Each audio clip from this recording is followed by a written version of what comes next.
예전부터 어르신들께서 말씀하시거나 뭐 저희보다 높은 선배님들이나 말씀하시면은 그분의 얼굴이 그 사람의 마음의 심성이다.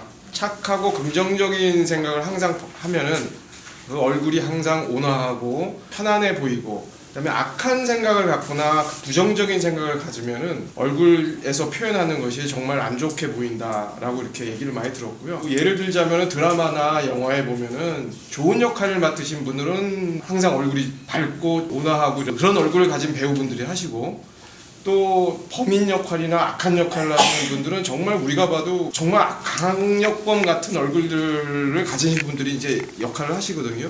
꼭 얼굴이 편안하고 그러신 분들이 뒤에 사기를 치거나 남한테 이렇게 배신적인 행위를 하고, 또 저 사람은 정말 첫인상이 나도 기분이 안 좋다라고 느끼는 분들도 대화를 해보고 하면은 그렇게 진실적인 사람이 없거든요. 사람을 대할 때 선입견 때문에 약간 거부하기도 하고 좀 친해지기도 하는데, 얼굴이 그 사람의 마음을 표현하는 윈도우가 되는 건지 그게 전 정말 좀 궁금하거든요.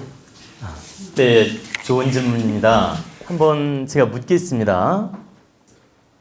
사기를 치는 분이 내가 사기꾼이라는 표현을 하면서 사기꾼 내색을 하면서 보면 사기 당할까요? 안 당할까요? 안 당하겠죠. 바로 그겁니다. 사기꾼은 절대 내가 사기꾼이라고 이마에 안 써 있습니다. 아주 색다른 가면을 써야만이 사기를 칠 수 있기 때문에 좋은 인상이나 좋은 느낌을 가지고 포장을 해서 나타납니다. 그런데 우리가 이제 이걸 분별을 못하다 보니까 이제 사기도 당하고 어려운 일을 겪죠. 근데 이제 여기서 그분이 얼굴은 가면을 쓸 수 있어요. 얼굴은 가면을 쓸 수 있지만 눈빛만이는 가면을 쓰지 못해요. 그래서 여기서 제가 관상 보는 법 하나만 가르쳐 드릴게요. 자, 사기꾼인지 아닌지 딱 짐작하는 방법 하나 있습니다. 획기적인 방법이니까 잘 기억해 두십시오. 상대를 정면으로 바라보고 대화를 하는 사람은 거의 사기꾼이 없습니다. 근데 정면으로 대화를 하면서 자꾸 눈빛이 불안정하게 옆에를 바라보는 사람이 있어요. 자꾸 눈빛이 흔들리는 거예요.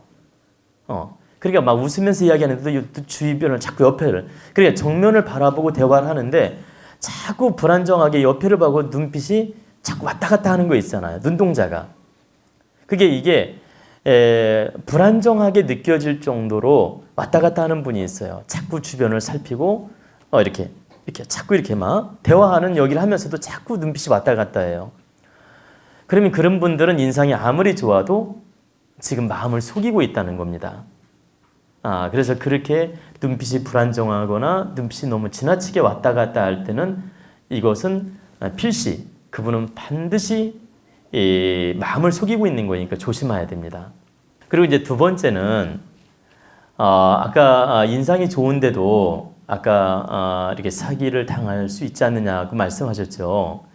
근데 우리가 기본 관상을 보면은요, 전체적으로 오행을 잘 갖추고 조화를 이루고 또 인상도 좋고 눈빛이 청아하고 맑고 바르게 일단 생기고 나서 그 사람 말하는 목소리나 말하는 행위나 이런 것이 모든 게 바르게 느껴질 때는 몇 퍼센트가 진실하냐면 그런 경우에는 95%가 일단은 믿어도 됩니다. 자, 눈빛이 맑고 바르고 오행이 그리고 얼굴이 잘 균형 있게 생겼고요. 목소리도 큰 문제가 없고 또 말이 진실되게 느껴지고 이 아첨이 아니에요. 아첨은 절대 진실한 게 아닙니다. 진실하게 느껴질 때는 사기꾼이 아닐 가능성이 95%예요. 그리고 그런데도 사기를 당했다. 이건 팔자라고 보셔야 됩니다. 그러면 제가 이제 여기 계신 분들은 분별력이 부족해서 그걸 분별을 못할 뿐이지, 실제는 그 사기꾼들은 아무리 인상 좋게 하더라도 어딘지 모르게 불안정한 요소들이 나타납니다. 근데 우리는 지혜가 부족하다 보니까 그걸 잘 분별을 못해서 당하는 겁니다. 그리고 이제 하나 또 사람 분별법을 제가 가르쳐 드릴게요. 자, 우리가 어떤 사람을 대했는데 이유 없이 지나치게 친절을 베푸는 사람이 있어요. 지나치게 잘해주고 그런 경우 있잖아요. 나는 이 사람한테 내가 이렇게 지나친 친절을 받을 이유가 없는데 지나치게 표현을 친절하게 하고 과도하게 잘해주고 이렇게 지나치게 친절을 할 때는 필시 속내에 문제가 있다는 걸 아셔야 돼요. 그래서 내 형편에 맞게 내가 이 사람하고 친한 관계 유지한 상태만큼 잘해주는 것은 괜찮아요. 근데 이게 도에 넘칠 정도로 막 다가오는 경우가 있잖아요. 막 잘해주고. 이것은 필시 함정이 있다는 걸 아셔야 돼요. 그래서 가끔 가다가 지나치게 손님 중에서 과잉 친절로 다가올 때는 제가 어떤 생각을 하게 되냐면 이분은 빨리 변할 수도 있겠다 이 생각을 제가 합니다. 그러니까 지금 저한테 지나치게 막 다가오는 거예요. 그럼 이분은 마음이 빨리 바뀔 수도 있겠다 제가 이런 생각을 한다 이거죠. 근데 제가 잘해주는 것만큼 제가 정성을 쏟는 것만큼 이분도 날 믿어주고 다가오면 이건 진실한 거란 얘기죠. 그래서 내가 그 사람 눈빛도 모르고 관상도 모르잖아요. 그럴 때는 대화를 하면서 이 사람이 얼마만큼 친절하게 다가오고 적당한 친절인지를 좀 살펴볼 필요가 있어요. 그게 바로 분별력 부족이라는 거죠. 그러면 이제 지금 두 번째 비법 배웠죠? 하나 더 가르쳐 드릴게요. 우리가 돈을 빌려달라고 하잖아요. 돈을 빌려달라고 하는데 이 사람하고 나랑 돈 관계를 할 정도로 친분이 없는데 돈을 빌려달라 할 때가 있어요. 그러니까 충분히 우리 관계는 서로 믿음이 쌓여 있고 돈을 빌려도 될 처지인데 빌려달라는 건 괜찮은데 우리는 그렇게 인연이 깊지 않은데 갑자기 급하다고 하면서 핑계를 대면서 돈을 빌려달라 할 때가 있어요. 어떤 자기 환경을 팔아먹는 거 있지 않습니까? 부모님 팔아먹고 환경을 팔아먹는 거 있잖아요. 부도난다고 거짓말치고 이럴 때는 역시 의심을 해봐야 됩니다. 그러니까 무슨 말이냐면 진실하게 내가 사업이 어려워서 돈을 빌려달라 하거나 내 사정을 그대로 표현할 때는 의심을 안 해도 되는데 갑자기 부모님을 판다든가 막 이렇게 부모님이 돌아가셨다는 둥 아니면 누가 친척이 무슨 일이 생겼다는 둥 이렇게 환경을 파는 분이 있어요. 그러면서 이렇게 돈을 갑자기 친한 사이가 아닌데도 빌려달라 할 때 그때는 좀 의심을 하고 조심해야 된다.